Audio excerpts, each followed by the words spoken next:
Les troupes nord-coréennes déployées dans la région de Koursk, en Russie, ont combattu avec les forces de Kiev sur le champ de bataille, a déclaré jeudi le président ukrainien Volodymyr Zelensky, ajoutant que les affrontements ont entraîné des pertes.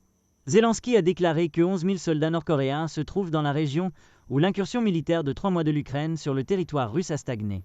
11 000 soldats nord-coréens ou soldats de l'armée nord-coréenne sont actuellement présents sur le territoire de la Fédération de Russie à la frontière avec l'Ukraine dans la partie nord de notre pays, dans la région de Koursk, a déclaré Zelensky aux journalistes lors du sommet de la communauté politique européenne à Budapest, en Hongrie, jeudi.